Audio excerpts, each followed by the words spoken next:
Mình xin chào các bạn ha. Mình tên là Nguyễn Thanh Bình. Thì hôm nay mình có hai gói hàng về.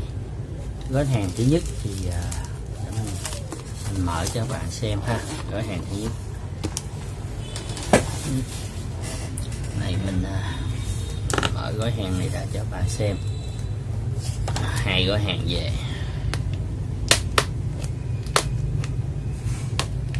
Gói hàng thứ nhất đây là Lobby Station, có nghĩa là cái chạm để mà mua để mình gọi là sưu tập, chứ mình dùng là mình dùng cái hộp Aco mình làm, chứ mình hoặc là dùng hộp Aco hoặc là dùng mấy cái hộp của mấy cái switch chứ làm này, tại mình thấy các bạn review hay thì mình mua về mình coi thử coi có đúng như là các bạn nói không ha.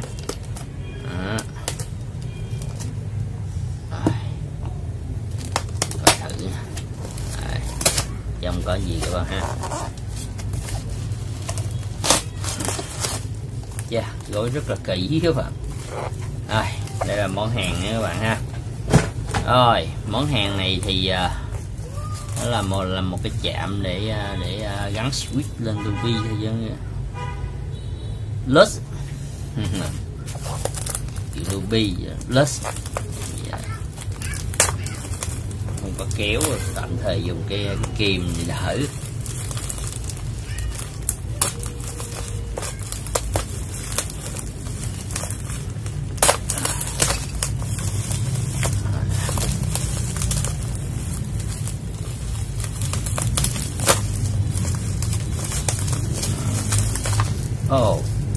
Shop gói rất là kỹ các bạn, một shop ở Hà Nội.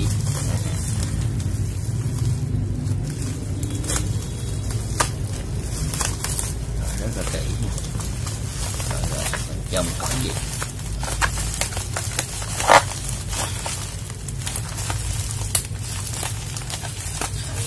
còn wow, kỹ quá, gói kỹ quá. Không sao, có kỹ thì đi đường cho nó an toàn các bạn.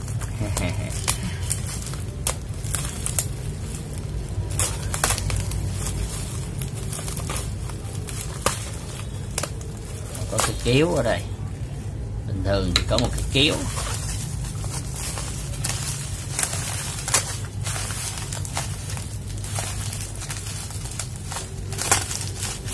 Ra luôn.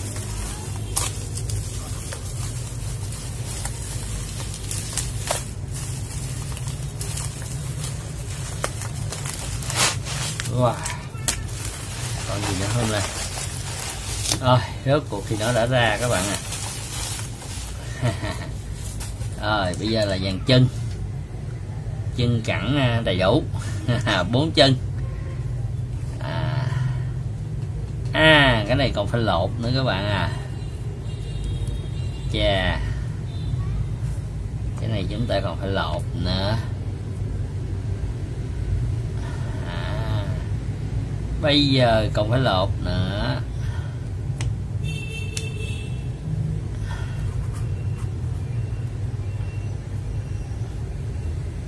Rồi không sao, mình nghĩ là chắc là ổn. Nó có nơi sản xuất luôn ha. Nhưng mà mình nghĩ cái này chắc của Trung Quốc sản xuất quá. Mình thử coi, mình lột thử một miếng coi như thế nào các bạn ha. Mình nghĩ đây chắc của Trung Quốc sản xuất. Đó, nó sẽ như thế này. Như thế này. Rồi, và 4 cái chân. Rồi. Ok, để mình thử ra. Rồi, quá trình lột luôn.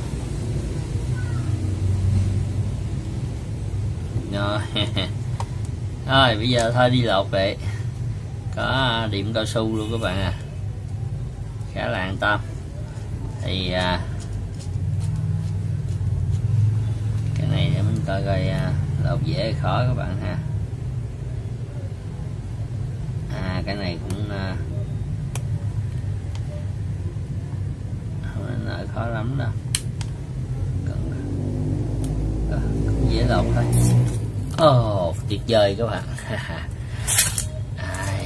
Cũng không đến nỗi quá khó. Cái comment là nó cũng dễ, chứ nếu mà khó quá thì chắc không biết review cho các bạn sao luôn.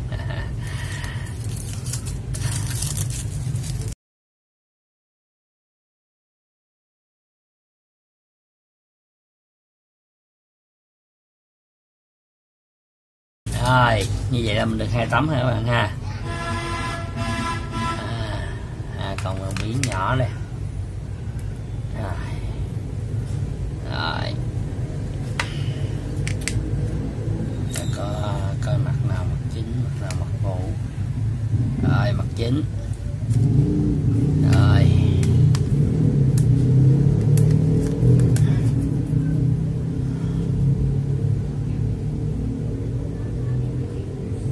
Rồi.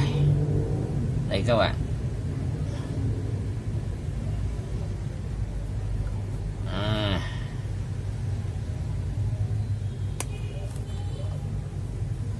Còn có gì nữa không? Rồi, ok. Ngắn chân kìa.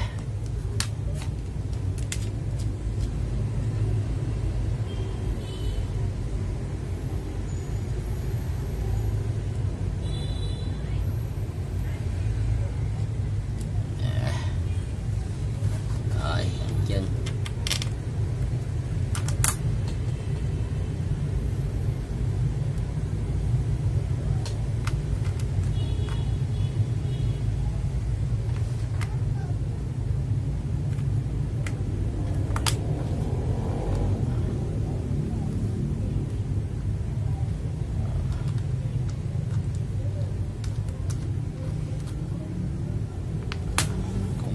Ổn.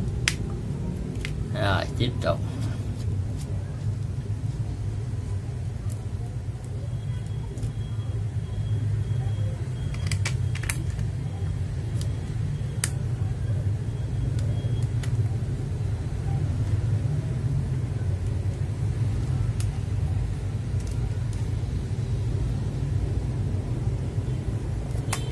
Rồi, ngon lành. Tiếp 2 chân còn lại nha các bạn.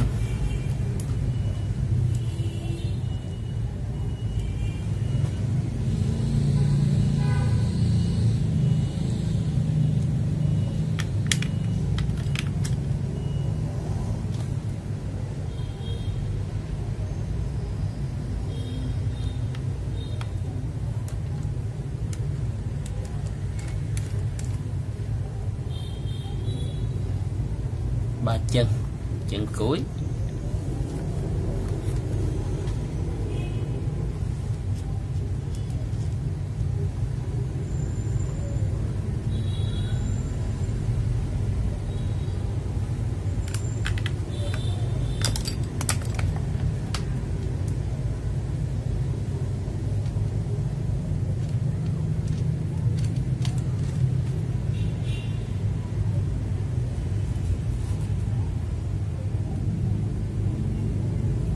Rồi, đánh giá như thế nào ta? Chắc chắn.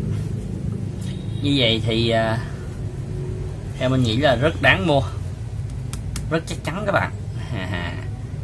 Rất chắc chắn nha các bạn nha. Rất chắc chắn. Mình nghĩ là rất là đáng mua quá. Chắc lắm. Rồi, như vậy thì chúng ta kết thúc cái phần khui hộp của cái station này, lobby station này. Giờ bây giờ chúng ta đi tới nhân vật chính ngày hôm nay của chúng ta ha các bạn. Rồi, nhân vật chính của chúng ta đây, đó là Squid Gatron. Con ở trên đó là Mew Pro, con ở dưới đó là Cap V2. Hai con trên là Cap V2. Bây giờ mình khui nha các bạn nha. Đây mình khui thì mình thông cảm, các bạn thông cảm nha. Mình sẽ che mấy cái này lại. Mình sẽ chừa xốp, các bạn muốn xốp thì mình sẽ để xốp nha. Rồi, tên của shop thì mình sẽ có thể để lên tên của shop cũng được. Đó, đây.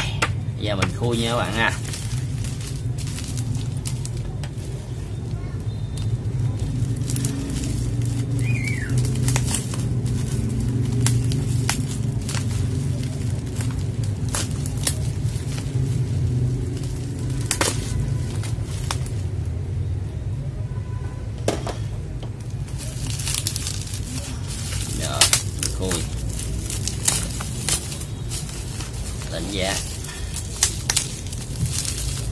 coi shop này. Mình nhớ tên của shop là Hai Lúa Store ha, Hai Lửa Store gì ạ. Nhớ tên gì để coi phải Hai Lúa hay là Hai Lửa. Hai Lúa chắc Hai Lúa Store quá. Nghĩ là Hai Lúa ha, Hai Lửa Hai Lúa gì vậy, không có dấu. Còn nguyên tem siêu, còn nguyên tem siêu nha các bạn. Cái này còn nguyên tem siêu, cái này không còn tem siêu bởi vì cái này có 20 con thôi. Do là mình đặt để ráp một cái bộ còn thiếu của bạn mình, còn cái này là mình đặt riêng cho mình. Mình đặt riêng cho mình thì mình đặt 70 con. Đây còn nguyên tem siêu, chưa cắt siêu luôn các bạn, chưa cắt siêu luôn nè. Rồi bây giờ trước hết mình coi con này trước các bạn ha, coi con này trước, coi nó ngon không. Rồi hộp đàng hoàng đó. Thường là mình không có dùng các cái chạm lobby station, plus station, mà mình dùng cái này nữa các bạn, mình làm luôn để coi đánh giá nha. Đây cho bạn xem.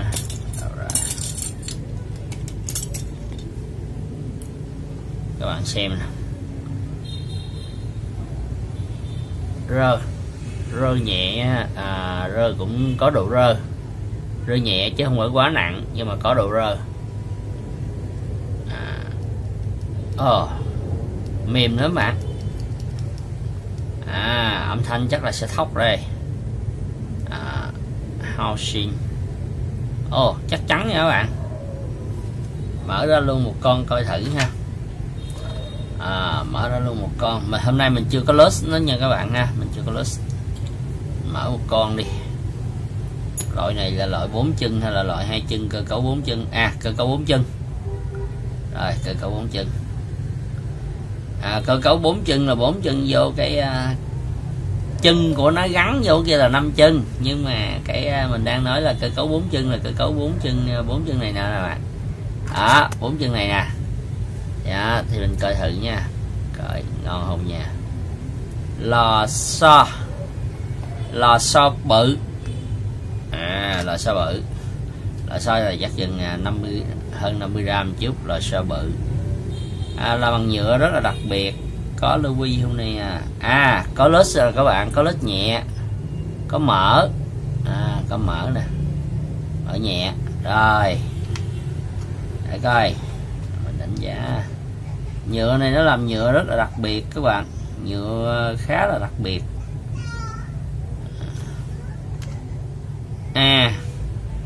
Một điều nữa, cái con này so với con cáp đó là cái chân của nó là các bạn nhìn cái chân của nó là nó không có nhọn, còn cái con cáp đó là cái chân nó sẽ nhọn nha các bạn. Cái con cáp là cái chân nó sẽ nhọn chút nữa bạn coi con cáp rồi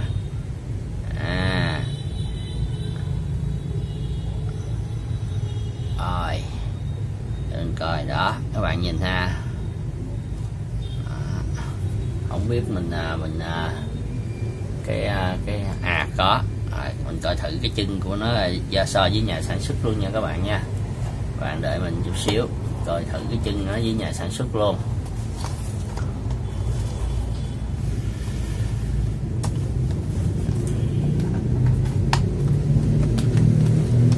Có nghĩa là cái nhà sản xuất công bố nó có đạt vậy không các bạn. Còn cái chân nữa.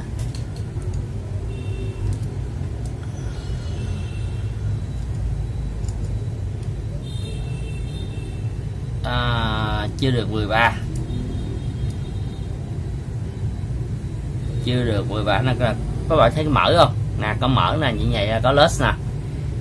Chưa được 13 các bạn. 1277. Rồi, như vậy mấy bạn mà xài những cái con mà các bạn dùng khi cáp là các bạn cẩn thận nha. Các bạn dùng khi cáp là các bạn cẩn thận nha. Không khéo là sẽ cấn nha. Rồi, không khéo là chúng ta sẽ cấn á. Đèn ở đây. Vậy thì nó đánh xuống ở đây. Rồi. Nhà sản xuất có lết sẵn cho các bạn. Lết nhẹ hay lết nặng thì mình không biết, nhưng mà có lết. Rồi mình nhấn vô khá là nhẹ nhàng. Chân của nó không có rơ như các bạn đợt trước mà đánh giá đâu nha. Mình không biết do là cái bản này hay sao, nhưng mà không có rơ như là các bạn nói là giữa housing với cái đế là nó không có bị rơ nè. Các bạn nói là bị rơ là không đúng, ở đây là mình không có bị rơ nè. Nhiều khi mình chơi mình ép hàng, các công ty ép hàng lẫn nhau nên là dẫn tới vậy, chứ mình không thấy bị rơ nha các bạn nè. Các bạn nhìn không bị rơ nè, đó, không có hiện tượng rơ nè. Coi thử một con khác coi có phải vậy không. Đây, không có hiện tượng bị rơ nha các bạn. Đó, không có hiện tượng bị rơ nha. Rồi, không có hiện tượng bị rơ, không có hiện tượng bị rơ như người ta nói. Nhiều người nói là rơ giữa cái housing với lại cái đế, do là không biết cái dàn này của mình không bị hay sao, nhưng mà rõ ràng là mình không có bị rơ. Không có bị rơ. Rồi, độ rơ giữa stem với lại housing có cũng tương đối nhiều. Âm thanh im ấm trầm. Rồi, như vậy khoảng chạy nó khoảng 12,77, chưa được 13. Như vậy các bạn cẩn thận nha, các bạn cẩn thận, nếu không nó sẽ cấn.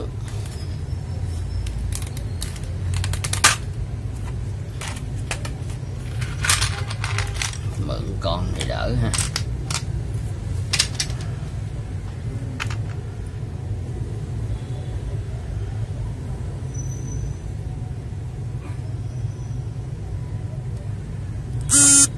Mình để theo thuận nha. Ngon á, nổ ngon các bạn. Đít bằng không phải đít nhọn nha. Một hồi các bạn coi cáp nó sẽ đít nhọn, cáp V2 nó sẽ đít nhọn, nên dẫn tới khi mà lúc xuống ở đoạn dưới thì cái độ rơ nó sẽ giảm rất là nhiều. Nổ rất là ngon các bạn, nổ rất là hay.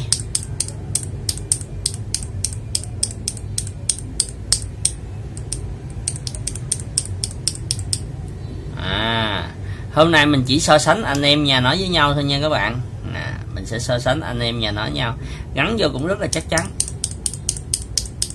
Rồi bây giờ mình sẽ khui hàng một thằng anh em nhà nó. Khui hàng một cái anh em nhà nó với nhau coi như thế nào ha. Những cái bản đời sau của nó có sự khác biệt gì không mà giá nó cao vậy. Thì cái thằng này khoảng 165.000 cho 35 con các bạn. Giá gọi là vô địch về giá luôn, có nghĩa là giá của nó rất là tốt luôn á. 165.000 cho 35 con thì quá rẻ, mà cái độ rơ không đến nổi như là cái con phím của bóp của mình đâu. Cái độ rơ của thằng này nó chấp nhận được, độ rơ đó các bạn nè, độ rơ chấp nhận được, độ cứng nó tốt lắm, chứ không phải như cái độ rơ của cái thằng đây. Các bạn đợi mình xíu, mình lấy cái các bạn coi độ rơ của con này nè.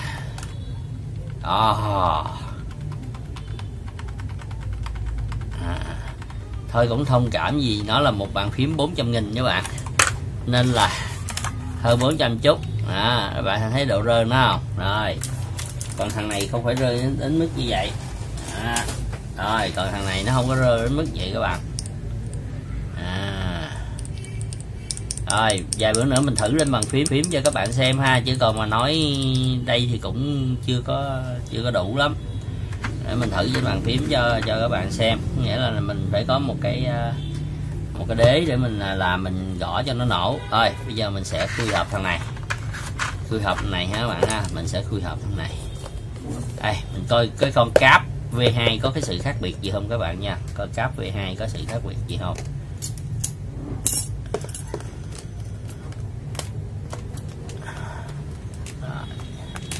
Đây, mở tem nha các bạn. Mở dây chí lột dây được nè.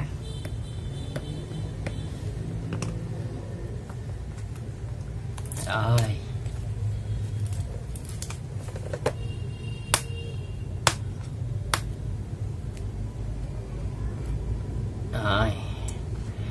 các bạn thấy hay vui chia sẻ nhau thì cứ cho một like, một subscribe, mình chia sẻ nhau thôi. chẳng qua là cũng không có kinh nghiệm gì, mình chia sẻ nhau vui, có cái kỷ niệm. Coi 35 một hộp này, 35 con, giá là 299.000, mình mua trên Shopee. Các bạn lên các bạn cứ gõ vô là Gateron Cap CAP V2, các bạn sẽ thấy bán thành phố Hồ Chí Minh, Hà Nội rẻ hơn thành phố Hồ Chí Minh chút xíu, nhưng thành phố Hồ Chí Minh ship quả tốc là có liền. Mình mua cái này là ship quả tốc nha các bạn ha. 5 pin các bạn cẩn thận nha, 5 pin chứ không phải 3 pin nha. Nên là nhiều bạn mua về xong mà 3 pin là có lẽ để qua bên, còn nếu mà không để qua bên thì các bạn lấy kìm các bạn cắt 2 chân đi. Đây, con này cũng 5 pin nè. Thí dụ như mình muốn mà 3 pin, mình lấy cái kìm mình cắt 2 chân này đi một cái thì còn 3 pin. Nhưng mà 5 pin thì nó chắc hơn là 3 pin, cái đế nó gắn vô chắc hơn 3 pin các bạn nha. Rồi. Hộp thì quá đẹp các bạn, hộp đẹp lắm. Hộp này là hộp mica luôn. Ồ, tuyệt vời luôn, xứng đáng luôn các bạn ơi. Không biết nói sao nữa, mà cái hộp đẹp lắm luôn. Cảm ơn công ty làm cái này là may mắn lắm. Màu đỏ là may mắn. Wow, các bạn nhìn nè. Là một cái đế để các bạn lưu bi luôn. Là một cái đế luôn các bạn nè, các bạn nhìn nè, một cái đế luôn nè, chân nữa nè. Rồi, hay quá. Rồi chúng ta coi tiếp nha các bạn. Ồ, không chê được luôn các bạn ơi. Các bạn có, mình tính mua một cái để mình làm một cái làm mẫu để mình bỏ những cái con này với nhau, nhưng mà không ngờ ngày hôm nay có luôn rồi, hay quá.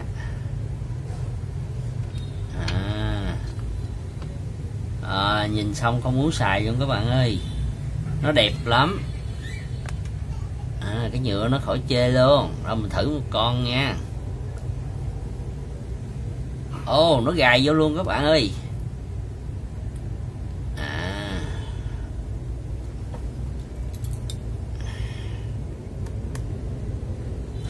Hay quá. Rồi coi thử một con như thế nào nha.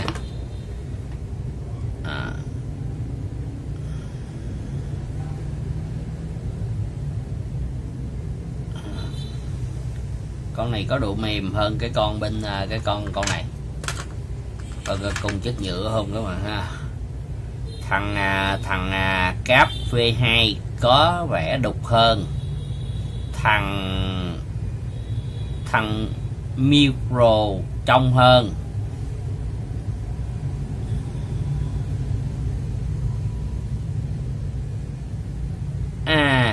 Đây các bạn nhìn nè, một sự đặc biệt nè.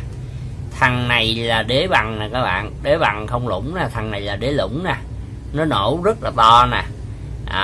Cái này mà bạn có cái chân đồng, có nghĩa là cái bát cái đế đồng á, nó gõ vô cái pallet đồng á là khỏi chê luôn. Pallet đồng, pallet thép thì chắc là nghe không rõ, chứ pallet đồng là tanh luôn đó các bạn. Lỗ nè. Rồi 5 chân ha các bạn ha. Cơ cấu mình coi cơ cấu trượt giống nhau không nha. Cơ cấu trượt con này có bị rơ nhiều không đây? Con này để mình kiểm coi. Đây, mức độ rơ con này. Có rơ, không thể không rơ được, có rơ.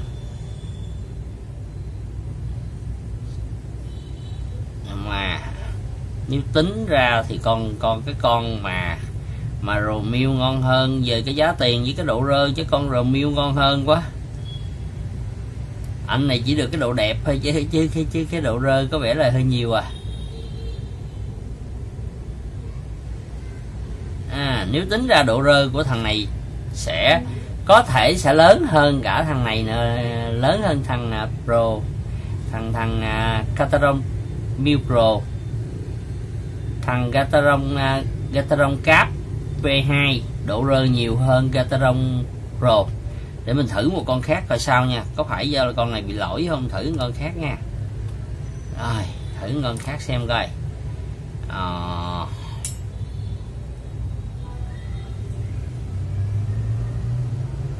Đúng rồi các bạn.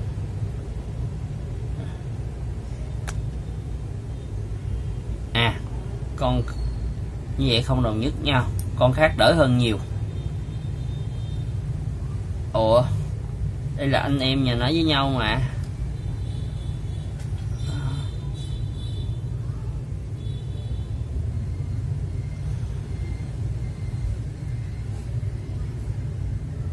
Rồi mình coi thử coi.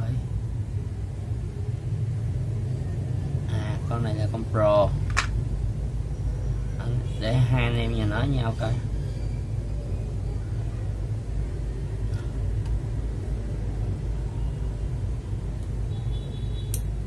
Như vậy không đồng nhất, có con bị nhiều và con bị ít. Thử một con khác nha các bạn, coi con này nó có bị nhiều không.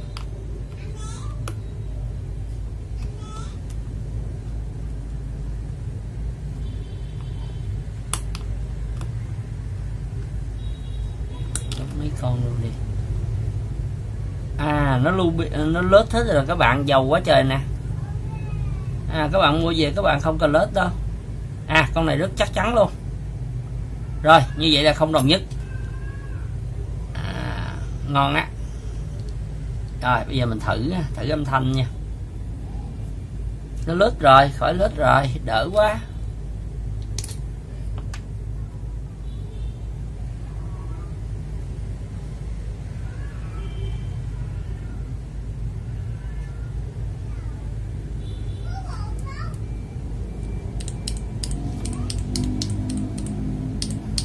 Giòn đánh luôn, nổ giòn đánh luôn. Gateron rồi mình mới giật ra để kiếm một cái nút thôi. Đúng là Gateron, nhà Gateron nổ giòn đanh, đừng có rung lắc nữa thì thôi hoàn hảo. Con này có vẻ to hơn, nổ to hơn.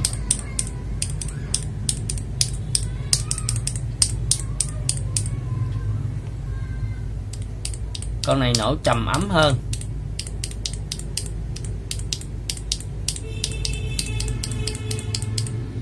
Con này nổ to hơn.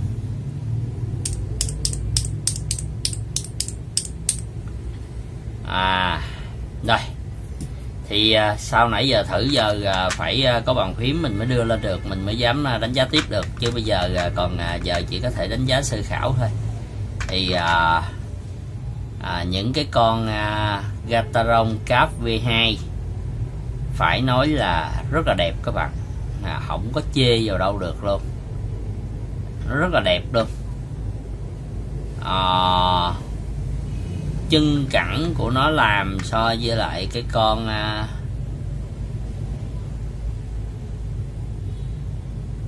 cái chân cẳng con cáp so với cái con Gateron Micro mình cũng thấy là nhựa nó làm có vẻ tốt hơn, không có dư gì cả, nhưng cảm nhận cái nhựa của nó như thế nào đó, nó hay. Nó giống như cái bản premium mà bản kỷ niệm đó các bạn, nó đẹp lắm. Đây các bạn nhìn nè, nó có cái đế. Đây. Có cái đế.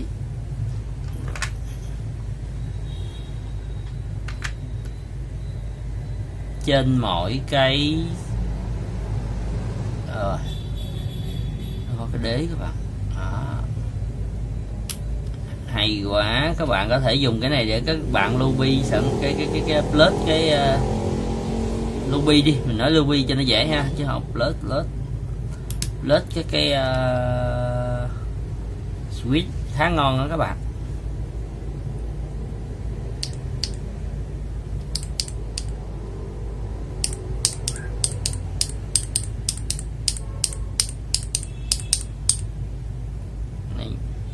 Con này là con nhìn cái đế là biết rồi các bạn nè, các bạn nhìn cái đế nó lủng nè, cái đế không lủng nè, cái đế này là đế mấy con New Pro nè.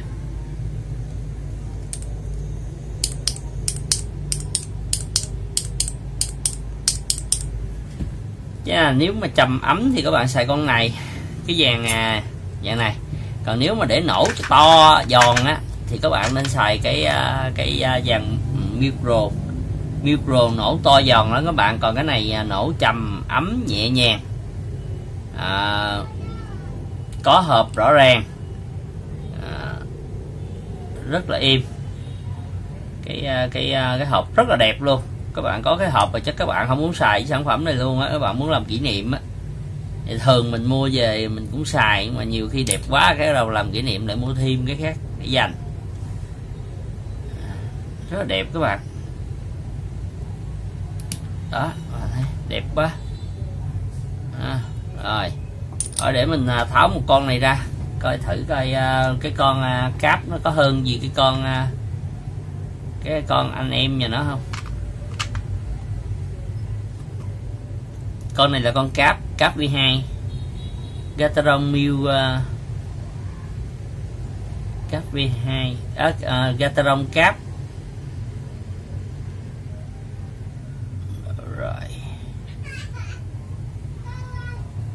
Rồi các bạn thử nha. Nhấn nhẹ nhàng, nó không giống như mấy con Arco nhấn nặng, thật nặng mới ra, nhấn nhẹ nhàng. Lết rồi các bạn ha, lết nhẹ. Lò xo cũng ok, độ nghiêng rung lắc của lò xo không nhiều lắm.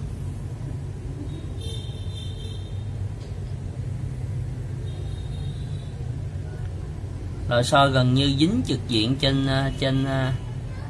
trên cái housing luôn, trên cái đế luôn các bạn, trên cái đế luôn, lò xo dính luôn.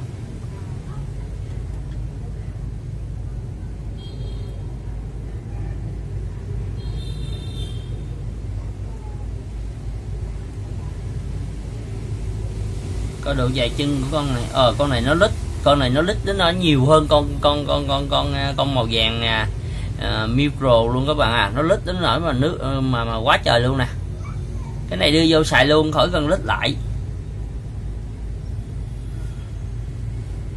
Thử coi cái dàn chân nó chạy tới bao xa. Tại vì nhà máy người ta công bố là một chuyện các bạn, kỹ gì mình test thôi.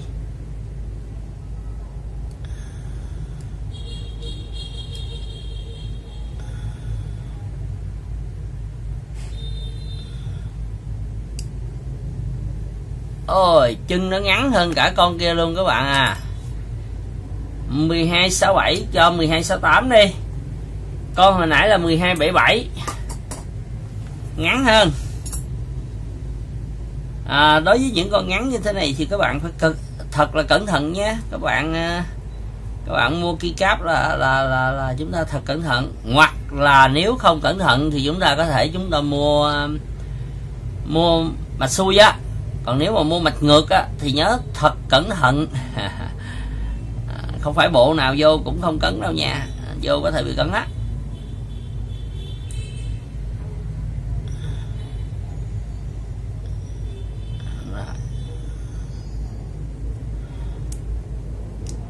Gắn nó nhẹ nhàng quá.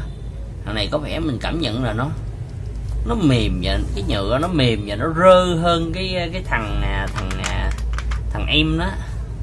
Thằng em đó, cái thằng mà micro này có vẻ nó chắc chắn hơn hay sao á,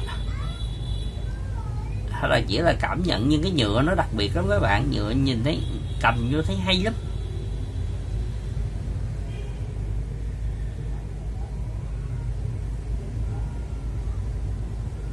Thằng này là thằng Pro. Thử tìm cái thằng Mill. Rồi đây, tháo ra mà tháo cũng lộn nữa.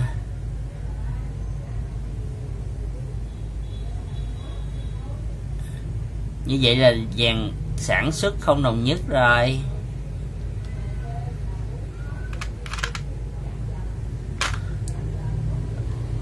Nhấn cũng nhẹ đó mà. Rồi thằng Rồ thì dính lò xo, Rồ Mill thì dính lò xo, còn thằng này thì cái chân nữa nè các bạn. Xin lỗi, hồi nãy cái chân của thằng kia. Đây mình tháo lại một thằng kia cho các bạn ha. Hai anh em nhà nói với nhau đây, để mình tháo lại một thằng nha.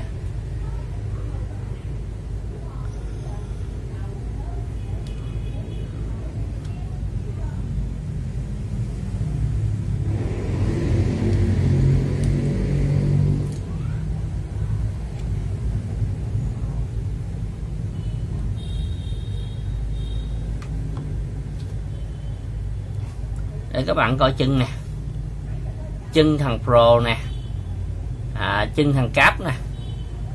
Chân thằng Cáp là ngắn củng luôn, nó đập vào nó nổ là nhờ cái vòng tròn này, còn thằng này là nhờ đập vào thẳng vào cái đế của House, cái đế của House luôn. Các bạn nhìn chân nè, như vậy chân khác nhau như vậy thì ở dưới này cấu tạo nó sẽ khác nhau. Một thằng là nó lợi dụng cái lực đập, nó đập vào cái thằng trên,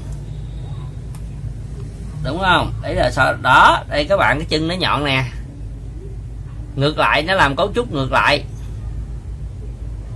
Thằng kia là trên vọng xuống, thằng này dưới vọng lên. Rất là hay. Hèn chi giá nó cũng khác nhau. Lò xo lò xo nó bự hơn các bạn, lò xo bự hơn, lực cũng nhiều hơn. Lò xo thằng kia có vẻ nhỏ hơn, nhẹ hơn. Hèn chi. Rồi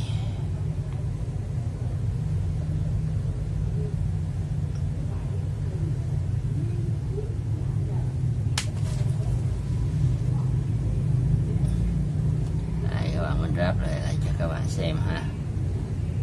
Nó lúp hết rồi các bạn, nó lúp hết rồi, nó lúp từ nhà máy hết rồi. Các bạn về mình nghĩ chắc khỏi lúp lại đâu, nó công tốn đồ tốn tiền vậy, làm gì mình nghĩ khỏi lúp lại. Nó lúp là tay mình làm nãy giờ cũng bóng lên hết trơn rồi.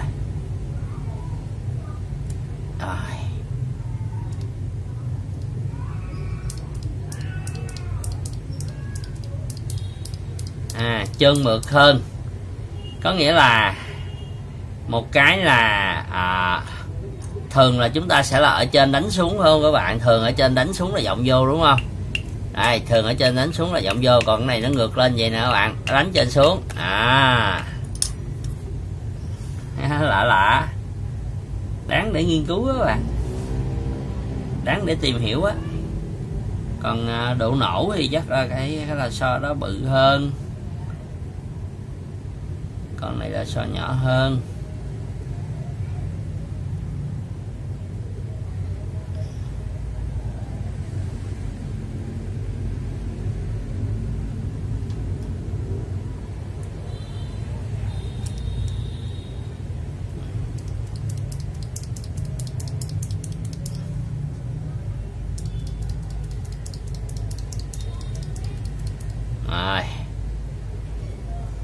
Đây, hộp rất là đẹp.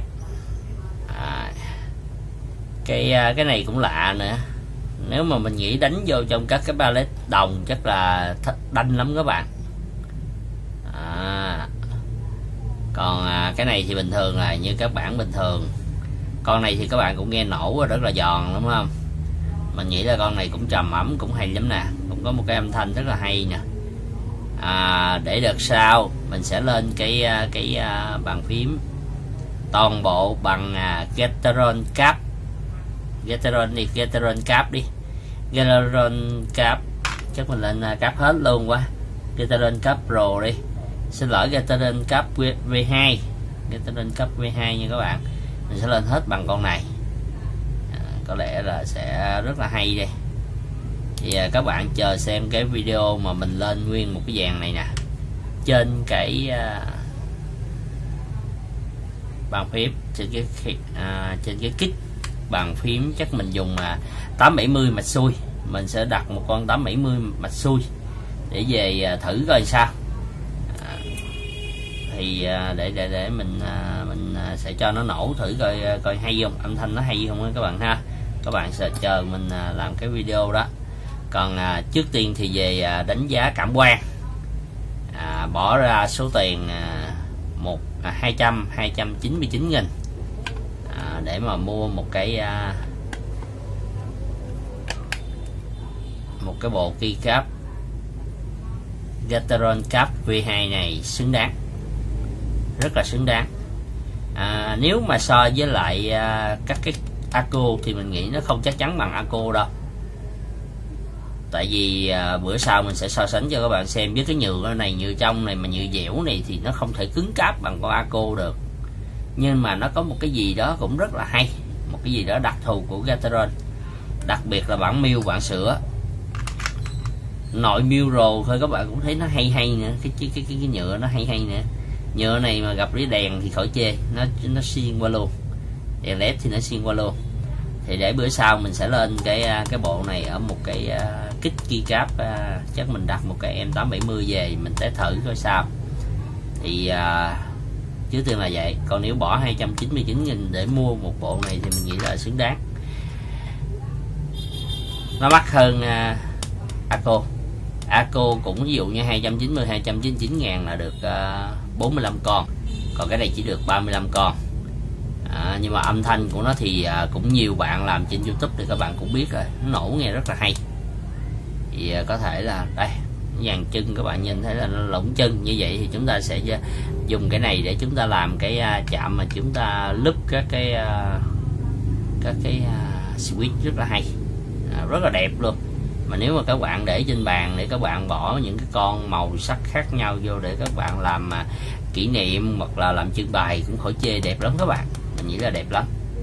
Cái hộp này không thì chắc là nếu mà mua không cái hộp để lúp thì chắc cũng vài chục ngàn rồi, mình nghĩ là xứng đáng.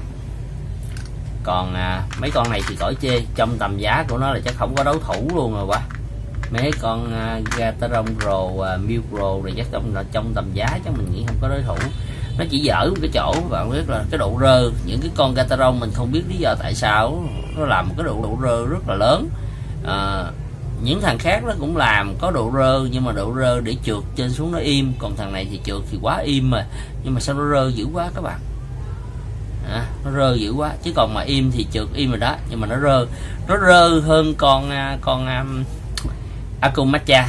Để tại bữa hổm mình ráp bộ Arco Matcha mình không có giữ lại con nào hết, mình trả cho anh bạn, chứ không mình giữ lại các bạn sẽ thấy là con Arco Matcha nó không có bị rung, mà cái con này thì lại bị rung chân nhiều nè, nhưng mà nó nổ thì lại hay. Nó nổ cái âm nó là âm trầm. Thì cái con Arco Matcha thì ngược lại các bạn sẽ ít sợ cấn keycap hơn. Con này hơi lùng, mình nghĩ là cái chân tem nó hơi lùng, nó chạy hết chân tem vậy thì các bạn cẩn thận là coi chừng cấn keycap lúng luôn dưới luôn, chứ không phải kia đâu nha các bạn. Thì thường gặp những này các bạn xài SA hoặc là SSA thì mình các cái chuẩn ASA hoặc là SA mình nghĩ là nó sẽ hay hơn.